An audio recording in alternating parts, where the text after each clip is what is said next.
제자들은 배를 타고 이제 건너편 가버나움으로 가고 있는데 날은 이미 어두워졌고 이제 점점 깜깜해졌습니다. 마태복음이나 마가복음에 보면 예수님이 제자들에게 나타난 시간을 새벽 4시 정도가 되지 않았는가 라고 그렇게 표현하고 있습니다. 아마 해가 질 때부터 새벽 4시가 될 때까지 이들은 예수님을 기다렸을 것입니다. 그런데 배에서 그냥 잠잠히 그냥 배를 타고 건너편 가버나움으로 가서 그냥 날이 밝을 때에 예수님을 만나면 되는데 지금 이렇게 우리의 생각대로 흘러가는 것이 아니라 갑자기 돌풍이 큰 바람이 부는 것입니다. 파도가 거세게 밀어닥칩니다. 제자들은 점점 불안해지는 것이죠. 왜냐하면 파도가 점점 거칠어져서 잘못하면 자신들의 목숨이 위험할 수도 있는 그러한 상황에 놓여 있습니다. 그리고 마태복음과 마가복음의 내용을 보면 지금 예수님을 만났을 때에 그들의 위치는 바다 한가운데입니다. 호수 한가운데에서 예수님을 만났다라고 그렇게 기록하고 있습니다. 그러므로 제자들의 마음은 깜깜한 밤에 파도는 거칠게 그렇게 다가오고 바람은 너무나 세고 예수님은 오시지 않고 건너편으로 가서 예수님을 만나야 되는데 이제 도대체 어떻게 건너편으로 갈 수 있을지 점점 그들은 두려움에 휩싸이기 시작했을 것입니다. 이러한 상황 속에서 우리는 제자들의 마음을 이해할 수 있습니다. 자신들이 생각했던 것과는 다르게 상황이 어려워진 것이죠. 우리도 이 세상을 살아갈 때에 우리의 생각과는 다르게 상황이 펼쳐지는 것을 그래서 두려움이, 불안이 우리의 마음을 가득 채울 때가 있습니다. 지금도 수많은 그리스도인들이 하나님께 기도를 드립니다. 하나님 기적을 베풀어 주시옵소서. 어려운 가운데 처한 많은 그리스도인들이 하나님께 기적을 기도합니다.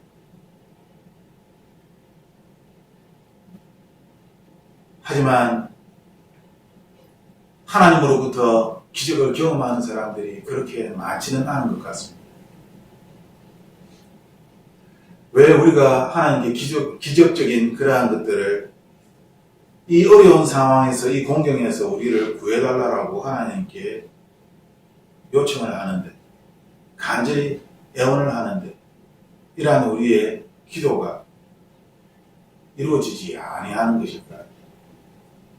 우리가 하나님께 기적을 요구하는 이러한 기도를 하는 것이 잘못된 것입니까? 아닙니다. 이것은 너무나 정상적인 것입니다.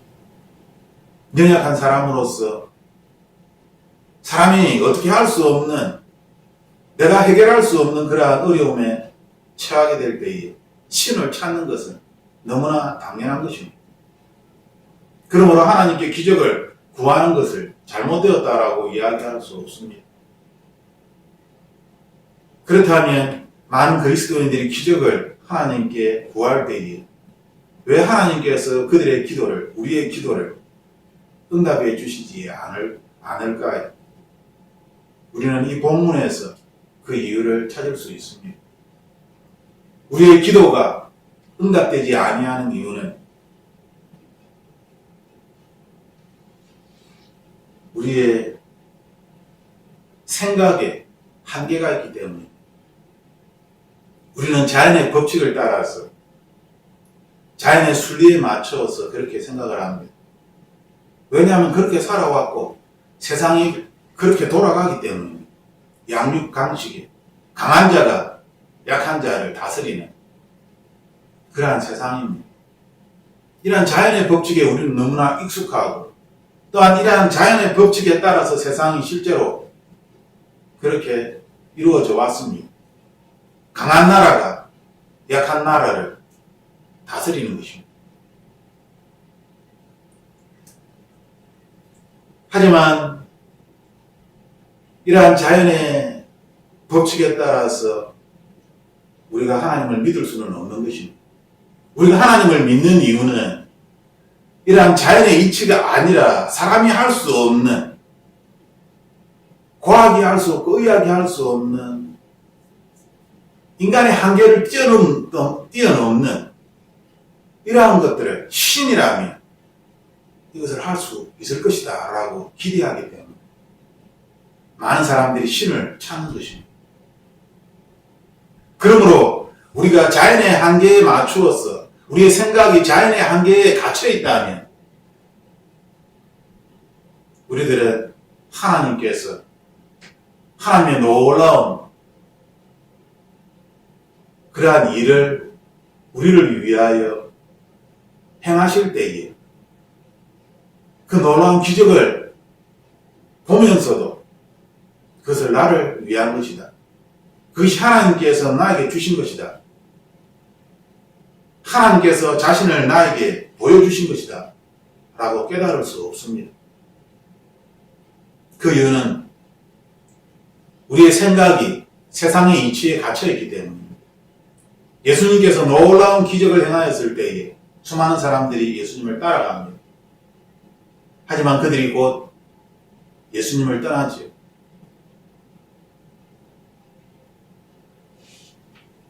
사람들은 놀라운 기적을 바라지만,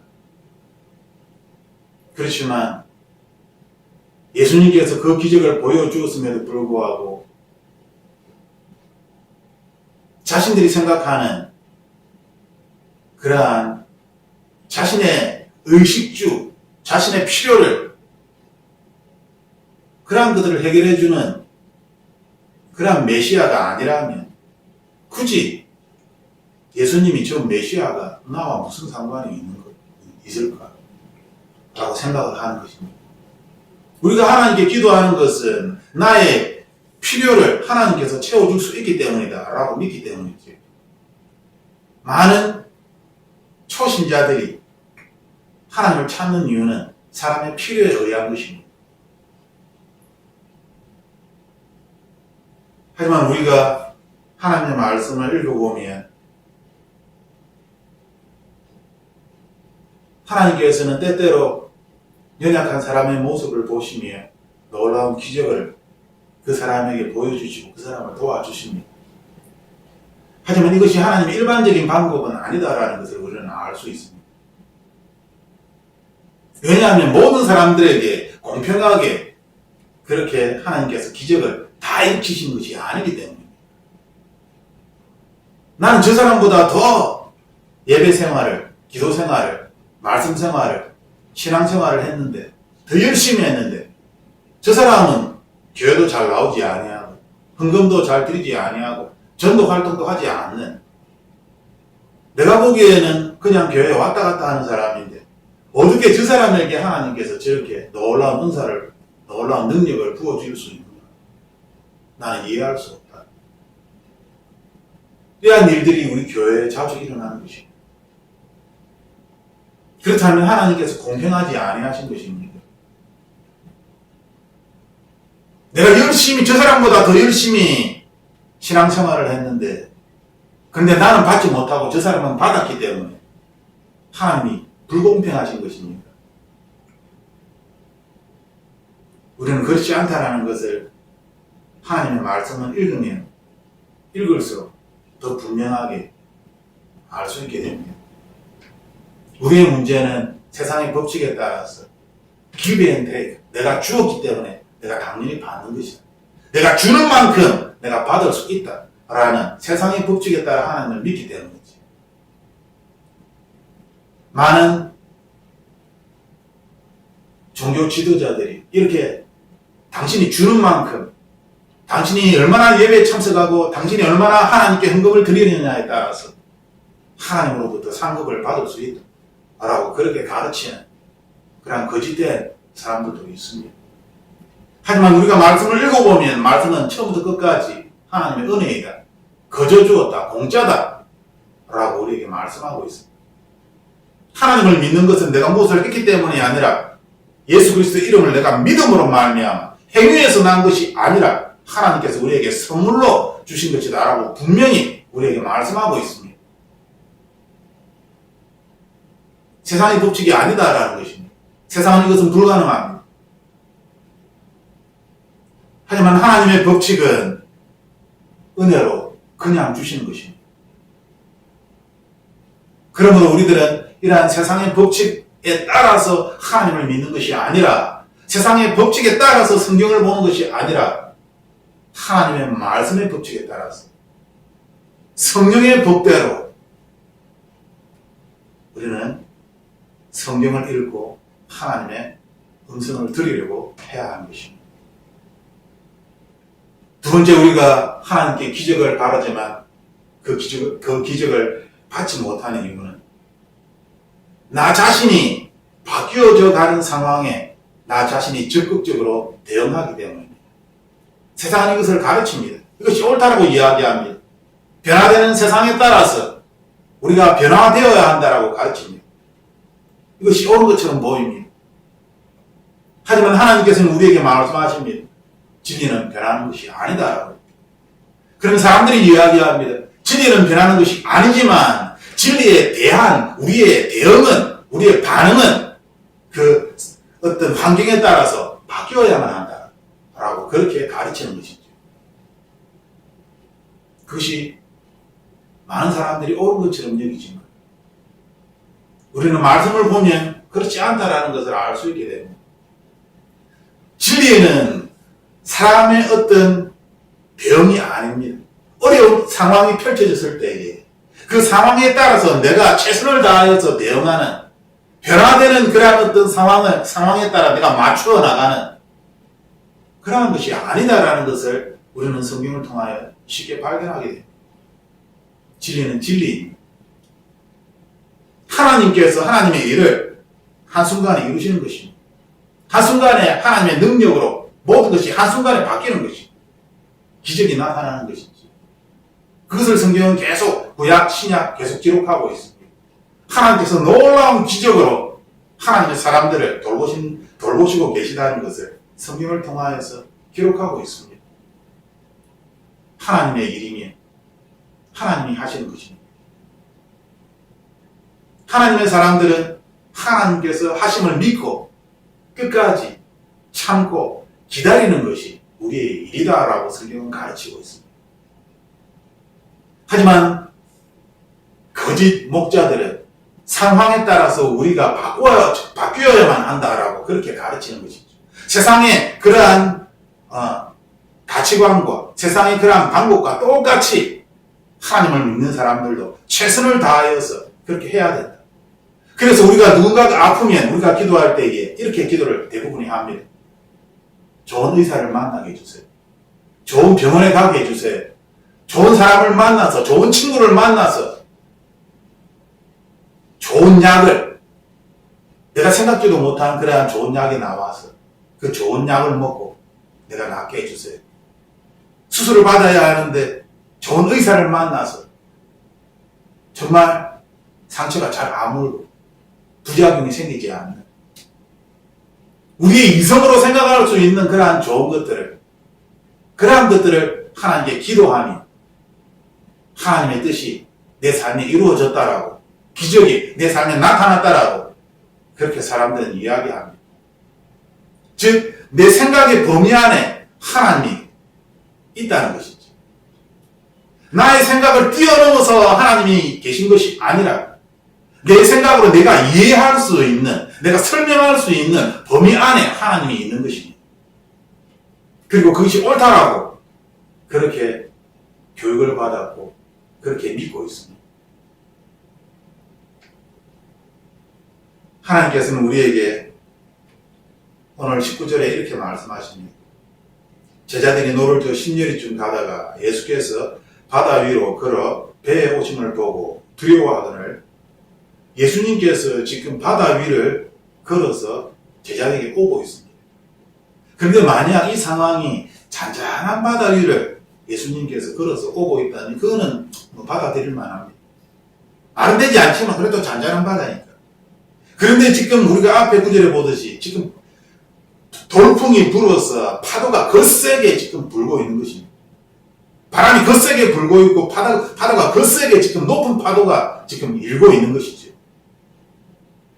그래서 지금 너무나 제자들이 배 안에서 두려움 가운데 떨고 있는 것입니다. 그런데 그 파도 위에 예수님께서 파도 위에서 걸어오고 있는 것입니다. 우리가 생각하지 못하는 그러한 상황입니다. 이 장면을 놓고 어떤 사람들은 이것은 그림자가 비추어서 제자들이 그림자를 본 것이다. 아마 바다의 어떤 그림자가 길게 이렇게 늘어져서 긴 그림자가 비추어서 제자들이 그렇게 잘못 본 것이다. 어떤 신학자는 지금 이 구절을 해변가에 있는 것인데 이것을 어떤 기록하는 사람이 잘못 기록한 것 같다. 성경에서 이렇게 여러 군데에서 기록하였음에도 불구하고 성경 말씀 그대로 믿으려고 하지 아니하고 사람의 생각으로 이해할 수 있는 방법으로 이 장면을 그렇게 이해하려고 합니다. 만약 사람이 이해할 수 있는 그러한 방법으로 예수님께서 해변가에서 이렇게 걷고 있다는 그것을 제자들이 이렇게 보았는데 이것을 어떻게 기록하다 보니까 이런 식으로 기록했다. 예수님은 해변가에 걷고 있었다. 그러한 예수님을 우리가 믿는다면 우리가 왜 굳이 예수님을 믿어야 할까요? 사람하고 똑같은데. 사람하고 똑같은 예수님을 우리가 왜 믿어야 합니까? 예수님께서 우리를 위하여 십자가에 죽으시고 3일 만에 부활하셨다. 이것을 도대체 어떻게 믿을 수 있습니까? 부활하신 하나님을 어떻게 믿는다는 것입니다.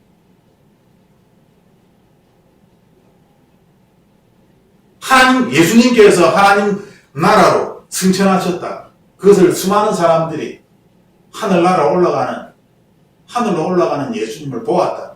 이것을 어떻게 믿을 것입니까?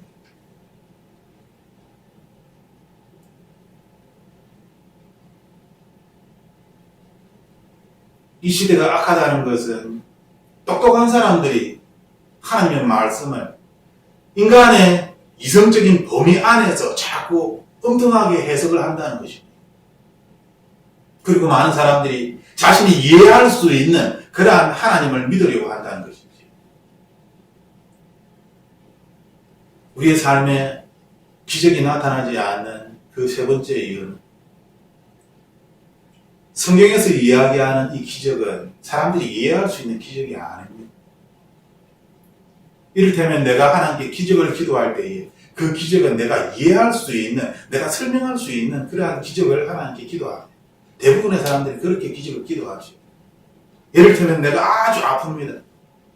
그러면 내가 예를 들어서 암에 걸렸는데 이 암이 낫기를 원한다. 그러면 이렇게 기도하겠죠. 하나님, 저를 만져주셔서 제가 자고 일어났을 때에 그 다음날 이 암 덩어리가 사라지게 해주세요. 어떻게 사라지는지 그건 나는 알지 못합니다. 단지 그 암이 사라질 줄 저는 믿습니다. 하나님께서 저에게 기적을 베푸셔서 암 그 덩어리가 사라질 줄 제가 믿습니다. 그래서 제가 내일 의사에게 가는데 엑스레이를 찍었을 때에 암 덩어리가 사라졌다. 그것을 의사가 이야기할 수 있도록 그 기적을 저에게 베풀어 주시옵소서. 기적이 일어날 줄 믿습니다. 어느 정도 이해할 수 있는 그러한 기적을 하나님께 기도하겠지. 그렇지만 만약 하나님께서 나에게 있는 이 암을 내가 전혀 생각하지 못한 갑자기 하나님의 손이 하늘에서 나에게 쏙 내려왔는데 이 손이 불의 손으로 내가 보니까 너무나 뜨거운 용암처럼 뜨거운 확 시뻘건 너무 시뻘다 못해 펄은 그러한 손이 하늘로부터 나에게 쏙 내려와서 나의 이 암덩어리를 만지는데 어떤 그것이 너무나 생생하게 내가 한 번도 생각해 본 적이 없는 상상해 보지 못한 그러한 방법으로 하나님께서 나의 암을 치유하신다. 만약 그 장면을 내가 보게 된다면 내가 놀라지 않을까요? 내가 두렵지 않을까요? 제자들이 예수님께서 바다 위를 건너오실 때 왜 두려워 벌벌 떨었을까요? 파도가 치는 그 호숫가에 예수님께서 걸어오시기 때문에 귀신도 아니고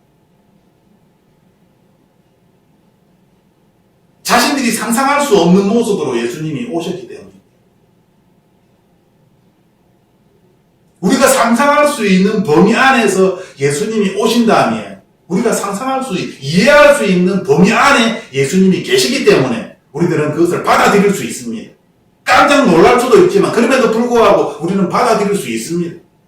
그 두려움이 우리를 사로잡지 못합니다. 왜? 내가 이해할 수 있는, 내가 상상하였고 그 상상이 이루어지는, 내가 이해할 수 있는, 받아들일 수 있는 범위 안에 있으니까요. 그렇지만 내가 전혀 상상하지 못하였던 그러한 일들이 내 눈앞에 펼쳐진다. 우리는 두려움에 벌벌벌 떨게 됩니다. 왜? 나의 생각의 범위를 뛰어넘어 가버렸기 때문에. 내가 도저히 생각할 수 없는 그러한 일들이 지금 내 눈앞에 펼쳐지기 때문에. 그래서 놀랍다 이런 것이 아니라 내가 생각할 수 없는 일이 일어났기 때문에 그것을 보고 우리는 두려운 것입니다. 상상할 수 없는, 생각할 수 없는 일이 일어나기 때문에. 하나님께서 우리에게 기적을 베풀어 줄 때 이 기적은 내가 상상할 수 있는 기적이 아니라 성경은 이 기적이라는 단어가 두려움과 같이 동반되어서 많이 나타납니다. 우리의 생각을 뛰어넘어서 하나님께서 기적을 보여주실 때 사람들은 두려워 벌벌 떠는 것이죠. 그 기적을 보면서 감사합니다라고 외치지만 처음에 그 기적을 볼 때에는 너무나 두려운 것입니다.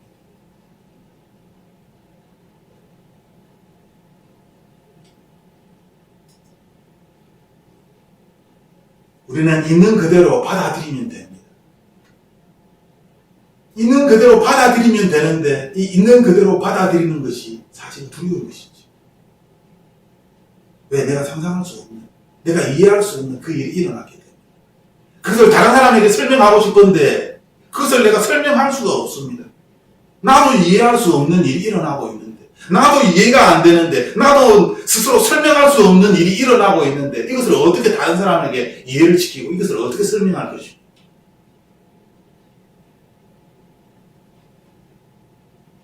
있는 그대로 받아들이는 것이지. 있는 그대로 그냥 설명을 표현하면 되는 것입니다.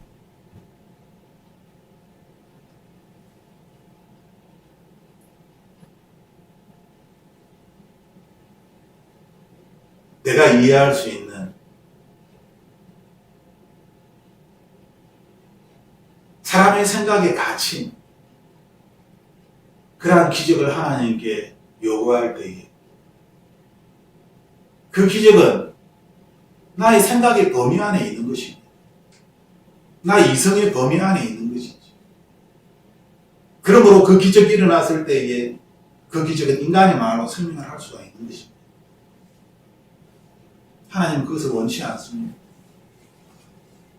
하나님께서는 인간의 말로 설명할 수 없는 단지 그 기적을 있는 사실 그대로 표현하기만 할 수 있는 그것 외에는 다른 것은 방법이 없습니다. 인간의 합리적인 이성으로 그것을 설명할 수가 없기 때문에.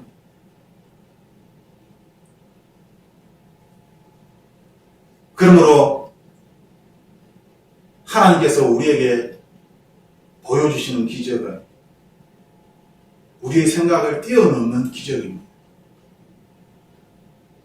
우리는 이것을 반드시 깨달아야 합니다. 우리가 하나님께 무언가를 기도할 때에 이 어려움 속에서 내가 구원받기를 원합니다 라고 기도할 때에 내가 이 어려움 속에서 어떻게 구원을 받을 수 있을까? 이것을 나의 이성적인 범위 내에서 어떤 저 사람을 통해서 내가 생각할 때 저 사람이 뭔가 돈이 있고 저 사람이 뭔가 전문적인 기술이 있고 저 사람이 어떻게 하면 내가 이 어려운 상황에서 벗어날 수 있을 것 같은데 그러한 것들이 아니라 내가 전혀 생각하지 못한, 내가 전혀 알 수 없는 오직 하나님만이 하실 수 있는 그것을 하나님이 하시는 것입니다. 그러므로 우리들은 하나님의 기적을 만나면서 진실로 하나님이 하셨다라고 고백할 수밖에 없는 것이죠. 이러한 질문을 자신에게 우리는 때때로 던져야 합니다. 내가 하나님께 기도하고 있는 이 기적이 일어나야지만 이 문제가 해결되는데, 그런데 만약 이 기적이 일어난다면 내가 기쁠까? 그 기적이 일어났기 때문에 내가 드디어 하나님 나의 기도에 응답을 해주셔서 기적이 일어났습니다 하고 하나님께 감사할까? 기쁠까? 아니면 내가 그 기적이 일어났을 때에 아무 말도 하지 못하고 너무나 깜짝 놀라서 내가 두려워 떨며 하나님 앞에 내가 벌벌벌벌 떨면서 무릎을 꿇고서 머리를 땅에 박고 감히 하나님을 내가 볼 수도 없는 그러한 두려움에 벌벌 떠는, 만약 내가 원하는 이 기적은 어떠한 기적인지, 진실로 살아있는 살아계신 하나님을 만나기를 원하는 것인지, 아니면 내 생각 속에서 내가 상상하고 내가 이해할 수 있는 그러한 나의 신, 사람의 신을, 사람이 만든, 내가 원하는 그러한 신을 내가 만나고 싶은 것인지. 많은 사람들이 기적을 체험하지 못하는 이유는 하나님을, 신을 사람의 범위 안으로 끌어당겼기 때문에, 끌어당겨서 하나님의 신의 영역이 아니라 사람의 영역에 신을 가두어 버린 것이지. 그래서 하나님의 이 영역을 알지 못하는 것입니다. 보아도 알지 못합니다. 깨닫지 못합니다. 기적이 나타나도 두려워 벌벌 떨지 않습니다. 깨닫지를 못하는데 어떻게 두려워 벌벌 떨겠습니까? 하나님께서 우리에게 원하시는 것은 살아계신 하나님을 경외하는 것입니다. 진실로 하나님을 높이는 것이지. 이 경외하다는 단어에는 두려워 하나님을 존경한다는 의미를 가지고 있습니다. 그냥 하나님 존경합니다라는 것이 아니라 두려워하며 하나님을 존경하는 것입니다. 이 두려움이 우리가 생각하는 무서워서 두려운 것이 아니라 우리의 생각의 범위에 뛰어넘어서 있기 때문에, 다른 차원에 있기 때문에, 내가 상상할 수 없는 그러한 하나님이시기 때문에, 그래서 두려운 것입니다. 내가 측량할 수 없고 내가 이해할 수 없는 그러한 하나님이시기 때문에 두려운 것이지.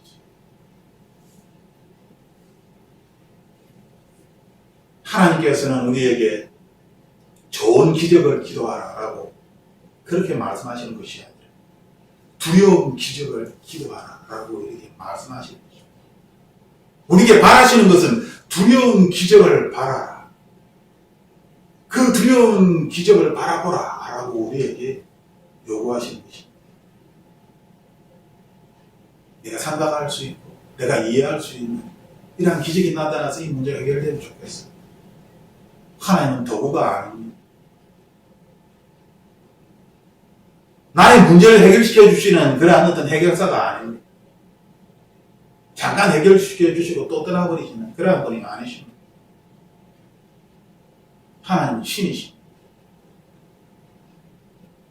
사람의 생각으로 어떻게 창조자인 하나님을 이해할 수 있겠습니까? 하나님께서 자신을 계시하지 않는 한 피조물인 사람은 하나님을 이해할 수 없습니다. 그러므로 우리들은 하나님께서 자신을 계시해 줄 때마다 깜짝깜짝 놀랄 수밖에 없는 것이죠. 여기에는 두려움이 동반된 것입니다. 사람의 생각을 뛰어넘어서 하나님께서 우리에게 자신을 보여주시기 때문에, 그러므로 우리가 기적을 하나님께 기도한다면 우리는 내가 생각할 수 있는 기적이 아니라 오직 하나님이시라면 할 수 있는, 그렇기 때문에 그 기적이 일어난다면 내가 깜짝 놀라서 두려워 벌벌 떨 수밖에 없는 그러한 기적을 하나님께 기도해야 하는 것입니다. 이것이 전술입니다. 이러한 전술을 펼쳐야, 이 전술을 가져야 마귀가 놀라서 도망가지 않겠습니다. 내 생각으로 다 이해되는, 내 생각, 사람의 생각으로 다 상상할 수 있고 이해할 수 있고 설명할 수 있는 그러한 일들이 일어난다면 마귀가 그것을 우리보다 더 잘 알고 우리보다 더 그게 능숙한데 어떻게 그 기적을 기적으로 일어날 수 있도록 그렇게 하겠습니까? 하나님께서는 모든 하나님의 사람들이 절망에서 벗어나기를, 억압에서, 고통에서 벗어나기를 하나님은 원하십니다.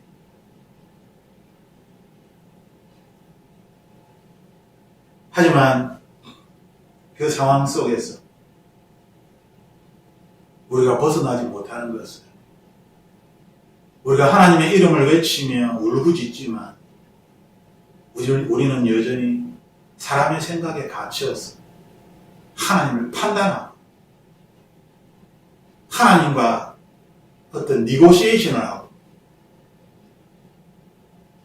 하나님이 마치 나의 어떤 내가 뭔가 사용할 수 있는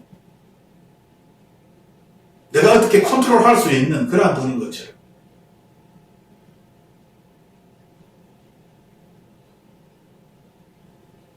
하나님은 창조자이십니다. 하나님은 신입니다. 우리는 이 사실을 반드시 기억해야 합니다.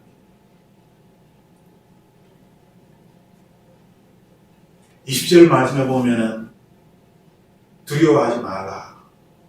내니라고 표현되어 있습니다.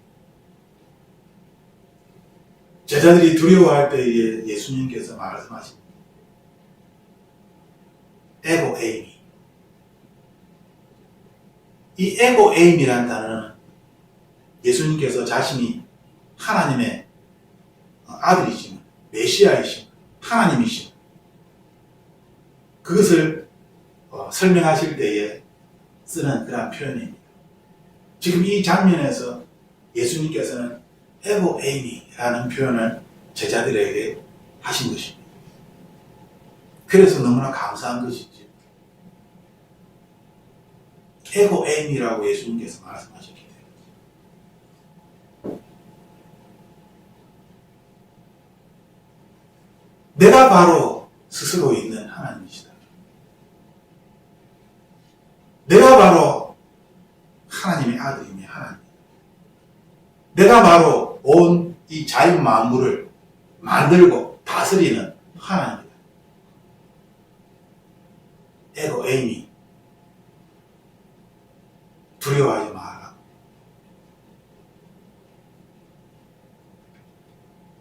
기적이 있는 곳에는 예수님이 있습니다.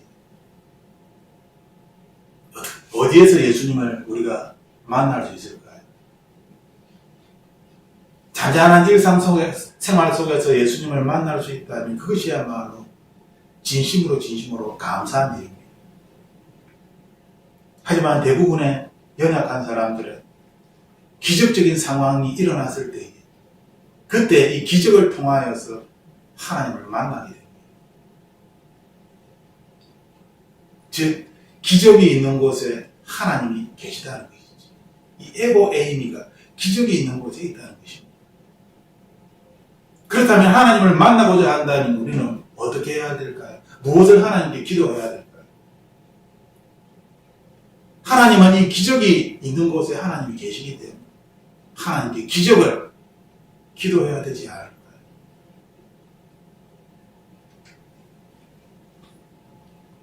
잠언서 9장 10절 말씀에 보면 여호와를 경외하는 것이 지혜의 근본이요 거룩한 자를 아는 것이 명철이다 라고 말씀하고 있습니다. 그리스도인으로서 지혜는 여호와 하나님을 예수 그리스도를 두려워하는 것입니다. 경외하는 것입니다. 다시 한번 말씀드리지만 우리가 무언가 무서운 것을 보고서 두려워하는 그러한 두려움이 아닙니다. 그러한 종류의 것이 아닙니다. 직접 차이가 있습니다. 이 두려움은 내가 생각할 수 없는 나의 이성으로서 알 수 없는 내가 전혀 깨닫지도 못하였던 생각하지도 못하였던 그러한 일들이 내 삶에 기적적으로 나타날 때에 그 미지의 존재에 대한, 미지의 세계에 대한 내가 전혀 알 수 없었던, 생각할 수 없었던 내 이성으로는 도저히 한 번도 깨달을 수도 없고 알 수도 없는 그 일이, 그 기적이 일어날 때에 그때 가지게 되는 그런 두려움입니다. 뭔가를 보고 무서워하는 그런 두려움이 아니다라는 것이죠. 즉 신에 대한 두려움입니다. 하나님에 대한 두려움. 옛날 사람들은 신을 보면, 신을 본 사람들은 모두 다 죽는다라고 그렇게 믿었습니다. 두려운 것이죠.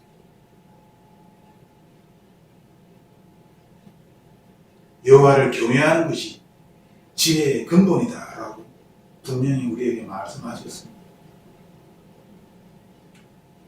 그러므로 이 세 번째 전술은 기적을 바라는 것입니다. 우리가 어려운 그러한 상황 속에 있을 때에 하나님께 기적을 바라는 것입니다. 그것이 지혜로운 것이죠. 하나님을 원망하거나 사람을 원망하거나 자신의 처지를 원망하며 자표자기하는 것이 아니라 여호와 하나님께 기적을 두려운 마음으로 바라는 것. 이것이야말로 하나님께서는 지혜다. 이것이야말로 최고의 전술이다. 라고 우리에게 가르쳐 주신 것입니다. 마귀가 우리를 아무리 억압하고 우리가 예측할 수 없는 그러한 어려운 일들을 우리에게 일으켰을지라도, 그래서 우리가 절망의 수렁퉁이에 빠져서 헤어나올 수 없을지라도, 그럼에도 불구하고 마귀도 감히 상상할 수 없는, 마귀도 감히 어떻게 할 수가 없는, 하나님만이 하실 수 있는 그 기적, 그 기적을 우리가 하나님께 기도하며 나아갈 때 우리는 하나님을 만날 수 있게 되는 것입니다. 그리고 하나님을 만났을 때에 제가 하나님을 봅니다 라고 고백을 할 수 있겠죠. 고백을 할 수 있겠죠. 이 시간 우리가 함께 기도할 때에 우리는 하나님께 기적을 요구해야 합니다. 왜냐하면 그래야 하나님을 만날 수 있기 때문에. 주변의 상황을 탓하거나 사람을 탓하는 것이 아니라, 나 자신을 탓하는 것이 아니라, 환경을 탓하는 것이 아니라, 그래서 거기에 맞추어서 나의 감정도 변화되고 나의 태도도 변화되고 상황에 따라서 그렇게 왔다 갔다 하는 것이 아니라 한결같은 마음으로 기적을 하나님께 기도하십시오. 그 기적은 나의 생각으로는, 사람의 생각으로는 도저히 일어날 수 없는 것입니다. 오직 하나님만이 하실 수 있는 일이죠. 오직 하나님만이 하실 수 있는 그 기적을 하나님께 기도하십시오. 그리고 그 기적이 일어났을 때에 오직 하나님만이 하실 수 있는 그 일이 일어났기 때문에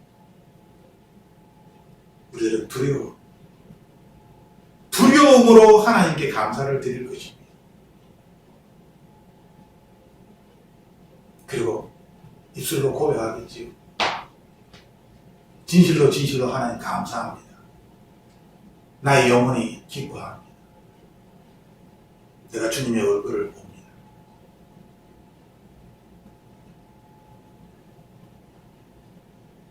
하나님께 기적을 구하는 것이 그리스도인의 삶에 있어서 전술이라는 것을, 하나의 우리의 삶을 헤쳐나가는 하나의 방법이라는 것을 우리가 반드시 깨닫기를 주님의 이름으로 축복합니다. 우리 함께 기도하겠습니다. 살아계신 하나님, 세상에 지혜 있다라고 여기는 자들을 하나님께서는 부끄럽게 만드시고, 세상에 내가 많은 것을 가졌다라고 자신이 가진 것을 자랑하는 사람들을 하나님께서는 어리석다라고 그렇게 말씀하십니다. 살아계신 하나님, 우리가 이 세상의 것들을 얻기 위하여 하나님께 기도하는 것이 아니라 하나님을 만나기 위하여, 살아계신 하나님이 온 우주 만물을 창조하신 하나님께서 살아계시고 나와 함께 계시고 죽어져가는 영혼들을 사랑하시고 그들이 하나님의 품으로 다시 돌아오기를 하나님께서 간절히 원하고 있다는 것을,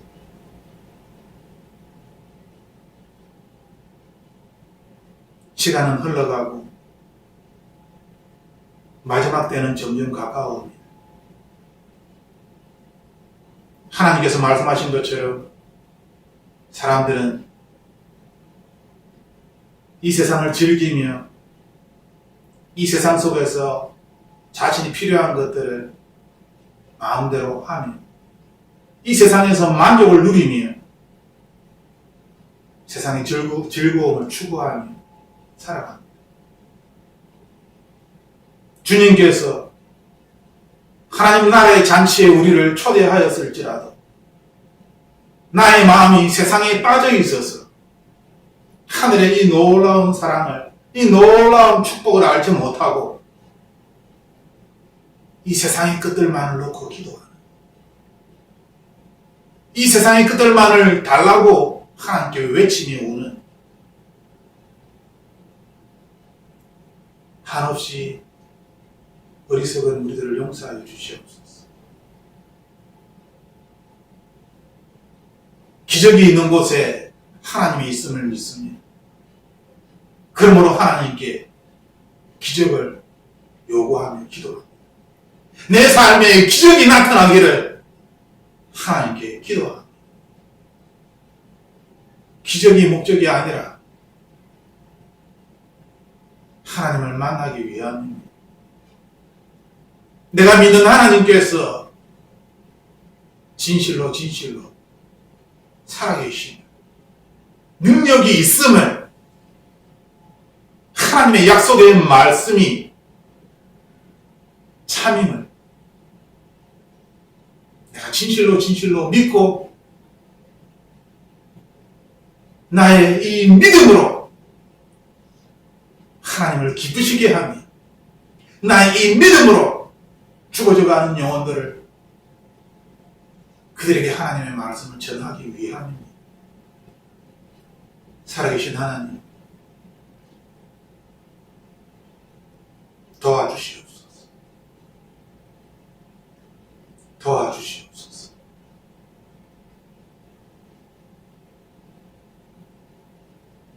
언제나 변함없이 우리를 사랑하시고 갓난 아이에서 장성한 분량에 이르는 성숙한 사람이 되기를, 그러한 하나님의 자녀가 되기를 그 누구보다도 원하시는 사랑의 하나님, 이 좋으신 하나님을 내가 끝까지 믿고, 우리가 끝까지 믿고 이 세상 속에서 하나님의 자녀답게 살아갈 수 있도록 주님 도와주시옵소서. 하나님의 나라가 이 땅에 이루어질 수 있도록, 이미 이루어진 하나님의 나라를 이 세상 사람들이 보게 하여 주시옵소서. 하나님이 행하실 놀라운 기적들을 다시 한번 꿈꾸며 하나님께 영광과 존귀와 감사를 드립니다. 나사렛 예수 그리스도 이름으로 기도드립니다. 아멘.